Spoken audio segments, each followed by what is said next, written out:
আসসালামু আলাইকুম guys, welcome back to my channel. আজকে আমি রান্না ভাত দিয়ে সুন্দর করে প্লেট সাজিয়ে নিলাম। আমার বাবার খুব শখ হয়েছে তার প্লেট সাজিয়ে দিতে হবে হঠাৎ করে, তাই মনে মনে ভাবলাম এইভাবে একটা প্লেট সাজিয়ে নিই। আমি ভাতের জন্য নিয়েছি 3টা চিংড়ি মাছ, গাজর, মটরশুঁটি, সসেজ আর ক্যাপসিকাম আছে, আর আছে একটু রসুন কুচি।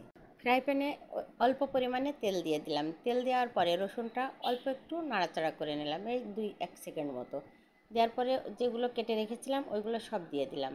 একটু লবণ দিয়ে ভালোভাবে ভেজে নিলাম। নেওয়ার পরে আমি মাঝখানে একটা ডিম দিয়ে দিচ্ছি ফাঁকা করে। ডিমটা দেওয়ার পরে এবার আমি একটা ম্যাগির স্বাদ মশলা মিশিয়ে নেব, মানে সবজিগুলোর সাথে ওইগুলোর সাথে সব দিয়ে হালকা একটু লবণ দিয়েছি, অর্ধেকটা দিলাম, অর্ধেকটা মিশিয়ে ভালোভাবে মিশিয়ে নিব। মিশানোর পরে আমি অল্প একটু ভাত নিয়ে নিব, মানে একটা বাচ্চা যতটুকু খায় ততটুকু, সেই ভাতটুকু আমি একটা বাটিতে নিয়ে নিয়েছি। নিয়ে একটু লবণ দিয়ে মাখিয়ে নিব। লবণটা দিয়ে হালকা করে মাখিয়ে নিয়ে এটা ভাজা হয়ে গেছে। বড়রা খেলে এখানে অবশ্যই কাঁচামরিচ কুচি করে অ্যাড করবেন। আমি এখানে কাঁচামরিচ দিইনি, কিন্তু 1 চা চামচ ভরে ভরে গোলমরিচের গুঁড়া দিয়েছি। এটা মানে হওয়ার আগে অর্ধেক দিব আর ওই সবজির ভিতরে অর্ধেক দিয়েছি। এবার ভাতের সাথে সবজিটা সুন্দর করে মিশিয়ে নিব আর দিয়ে দিচ্ছি সয়া সস। সয়া সস দিচ্ছি 1 টেবিল চামচ মতো। সয়া সসটা সুন্দর করে মিশিয়ে নিতে হবে।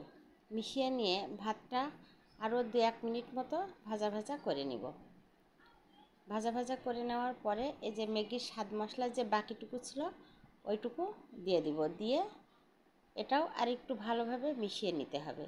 মেশানোর পরেই হয়ে গেল আমার মজাদার সুস্বাদু ফ্রাইড রাইস। এখানে আমি 1 চা চামচ ঘিও আবার দিয়ে দিলাম।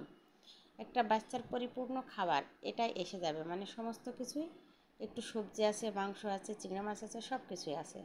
ওকে, আপনাদের বাসায় আরও সবজি থাকলে অ্যাড করতে পারেন। আমার হাতের কাছে যে কয়টা ছিল সেই কয়টাই দিয়েছি। এইভাবেই তৈরি হয়ে গেল আমার মজাদার সুস্বাদু ফ্রাইড রাইস। আমার রেসিপিটি যদি ভালো লেগে থাকে প্লিজ ইউটিউব চ্যানেল থেকে যারা থাকবেন সাবস্ক্রাইব করে পাশে থাকবেন, আর ফেসবুক পেজটি লাইক, ফলো, শেয়ার করবেন। এখানে আপনারা পেঁয়াজ, ধনিয়ার পাতা অ্যাড করতে পারেন। আমি যার জন্য এটা তৈরি করছি উনি ওইগুলো পছন্দ করেন না। এইগুলো কিছু কিছু জিনিস এগুলো আমি খাবারে দিই না, মানে বাচ্চার জন্য যখন তৈরি করি ওগুলো পছন্দ করে না। আমি ভাতটা দেখতে পাচ্ছেন কি সুন্দর করে প্লেট সাজিয়ে নিয়েছি।